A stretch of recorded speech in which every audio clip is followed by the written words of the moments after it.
نہیں آئی، کیا اس زمین پہ جس پہ ہم رہتے ہیں اس کے نیچے کوئی اور زمین ہے؟ اس کا پتہ نہیں لگا آج تک کہ اگر ہے یا 7 زمینیں ہیں، یا کیا اس کو یوں سمجھا جائے کہ جیسے اس دنیا میں 7 بر اعظم ہیں تو کیا ہر بر اعظم کو ایک زمین کہا جائے، جیسے چین میں یا کہیں بھی جیسے افریقہ کا جو وہ ہے اس کو ایک زمین، ایشیا کو ایک اور اس طریقے سے سمجھا جائے؟ کیا یہ بات ہے؟ کچھ بات سمجھ میں نہیں آئی اور لوگ کنفیوز ہیں اس میں، فرمائیے۔ اچھا شبہ اٹھایا آپ نے جی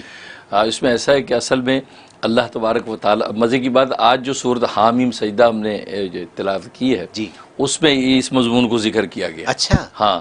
اس میں اللہ تبارک و تعالی نے ذکر کیا کہ 2 دن میں زمین کو پیدا کیا، ہاں، اور 2 دن میں آسمان کو ٹھیک کیا، جی اور 2 دن میں فرمایا کہ زمین کے ساری غذائیں اور خوراک کے پیدا کیے ہیں۔ جی کیونکہ اس لیے حدیث میں آتا ہے، صحیح مسلم کی حدیث ہے، اللہ نے اتوار اور پیر کو زمین کا ایک پیڑا بنایا روٹی کی طرح کا، اچھا پیڑا بنا کے اس جگہ پہ رکھ دیا جہاں پہ آج مکہ ہے، مکہ مکرمہ جہاں پہ ہے، اچھا اس جگہ پہ رکھا اور پھر اس کو وہاں سے پھیلایا اور پوری دنیا کی زمین پھیل گئی، جیسے روٹی بناتے ہیں روٹی بناتے ہیں بالکل اس طرح پیڑے کو پھیلا دیا۔ جی جی تو اس کو مکہ بھی اس لیے کہتے ہیں، مکہ کہتے ہیں ناف کو، اچھا اور ناف اس لیے کہتے ہیں ناف پورے بدن کا سینٹر ہوتا ہے نا، جی جی جی ایسی وہ مکہ جو ہے پوری دنیا کا سینٹر ہے۔ مکہ کا لغوی معنی ہی ناف ہے، تو یہ بیلی بٹن، تو گویا کہ وہ پورے بدن کا سینٹر ہے، ایسے مکہ جو ہے پورے جو ہے دنیا کی زمین کا سینٹر ہے۔ اس کے اندر کعبہ جو ہے وہ اس جگہ وہ پیڑا پڑا ہے، کوئی کعبہ میں نے اٹھا ہوا ہونا، تو اس جگہ زمین اٹھی ہوئی تھی، اچھا اس کو پھر اللہ نے پھیلایا۔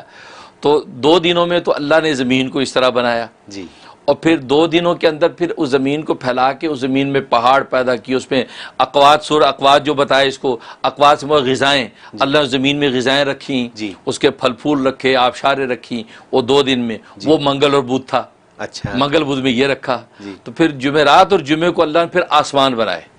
اچھا 7 آسمانوں کو اللہ نے ترتیب سے سیٹ کیا، اچھا اور جمعے کی جو آخری گھڑی تھی یعنی عصر سے مغرب کے درمیان، اس حصے میں آدم علیہ السلام کو پیدا کیا۔ اچھا ہاں اس لیے وہ جو گھڑی ہوتی ہے جمعے کی عصر سے مغرب، وہ قبولیت و دعا کا وقت ہوتا ہے، بڑی اہم گھڑی ہوتی ہے وہ۔ اچھا اس میں اولیاء کاملین تو آدھا گھنٹہ پہلے مسجدوں میں آ جاتے ہیں یا گھروں میں اپنی دعاؤں میں مشغول ہو جاتے ہیں۔ عصر سے مغرب کا وہ وقت جو ہے وہ زبردست کو آدم کو پیدا کیا، جو تخلیق کائنات کی اصل جو دلہا تھا اس کی پیدائش ہوئی ہے، اب کائنات کا نظام شروع ہونے والا ہے۔ جی تو یہ ترتیب جو ہے اس کے اندر اللہ نے ذکر کی صورت میں۔ اور جہاں تک یہ سوال کہ بھی 7 آسمان تو یوں ہیں، زمین کیسے ہے، پہلی بات ہے کہ یہ 7 آسمان آپ نے ایسے کیسے مان لیے؟ کیا وہ دیکھا معلوم ہے کہ آپ نے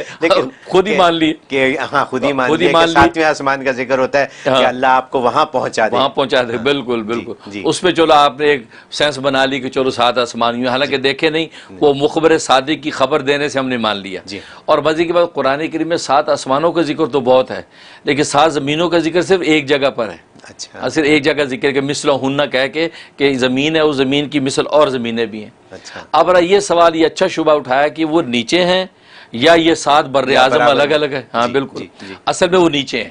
وہ 7 بر اعظم الگ الگ نہیں ہیں، نیچے ہیں۔ وہ اس طرح کہ خود حدیث میں آتا ہے، صحیح بخاری کی حدیث ہے اور حافظ ابن کثیر رحمۃ اللہ نے نقل کی ہے کہ حدیث میں آتا ہے کہ اگر کسی نے دنیا میں کسی کی ایک بالی زمین قبضہ کر لی،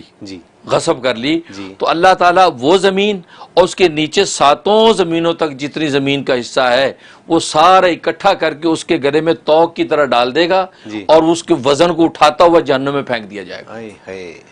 اب یہ سینس اسی طرح بنتی ہے کہ ایک بالی زمین یہاں ہے، اس کو اوپر سے کاٹنا شروع کریں تو 7 تک جائے تو کتنی لمبی زمین بن گئی، وہ سارا ہار بن گیا، وہ ہار بنا کے گلے میں ڈال دیا، توق ڈال دیا۔ تو اس حدیث سے پتہ چلتا ہے کہ زمین کے نیچے زمین ہے، تبھی تو اسی کو نیچے کاٹا جائے گا، اور نیچے کا لفظ بیان کیے ہیں کہ زمین کے نیچے تک 7 زمینوں کو کاٹا جائے گا۔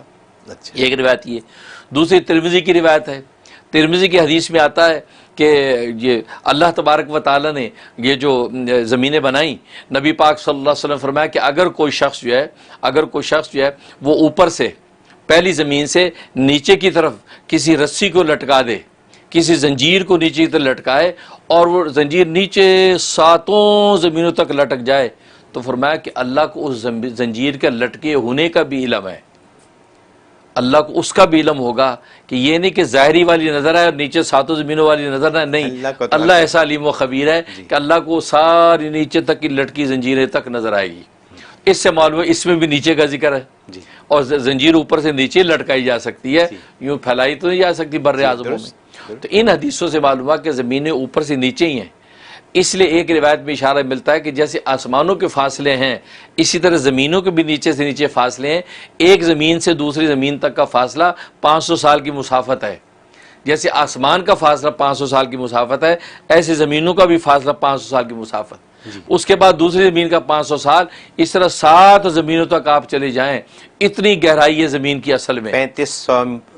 سال کا فاصلہ طے کتنا کریں فاصلہ بنتا ہے تو آخری زمین پہ آخری زمین پہ پہنچتے ہیں۔ یہی وجہ ہے کہ اس لیے تو احادیث میں آتا ہے کہ یہ جو زمین جس پہ ہم رہ رہے ہیں، یہ زمین اور 7 زمینوں نیچے تک، یہ جہنم کا گڑھا یہی تو بننا ہے۔ نیچے ان کے زمین کے نیچے جہنم ہے، اچھا ہاں، اور جنت اوپر ہے۔ اس لیے پل صراط کے ذریعے سے اہل جنت اوپر چلے جائیں گے اور یہ نیچے زمینوں کو جہنم کی آگ بنا دیا جائے گا، جو جہنمیوں کے کٹ کٹ کے اسی اس میں گریں گے۔ تو زمین اور اسی نیچے کا سارا حصہ جو ہے یہ سب جہنم کی آگ بننا ہے۔ اچھا وہ اس لیے اس کی گہرائی اتنی زیادہ ہے۔ اور اللہ نے مقدس جو چیزیں ہیں جیسے مساجد ہیں یا بیت اللہ ہے یا روضہ اقدس ہے رسول اللہ صلی اللہ علیہ وسلم کا، یہ سارے کے ساری چیزوں کو اللہ اٹھا کے وہ جنتوں میں پیمند کر دیں گے، اچھا اور زمین یہ ساری جہنم کا گڑھا بن جائے گا۔ تو اس لیے یہی ہے، اور حدیث سے بھی ثابت ہوتا ہے کہ نیچے ساری زمینیں وہ اس طرح بر اعظموں کی شکل میں نہیں ہیں۔ اچھا، بہت خوب، بڑی یہ معلومات آپ نے دی تفصیل کے ساتھ، اور یہ تو کام کی باتیں ہیں جی ساری۔ بالکل بالکل۔ تو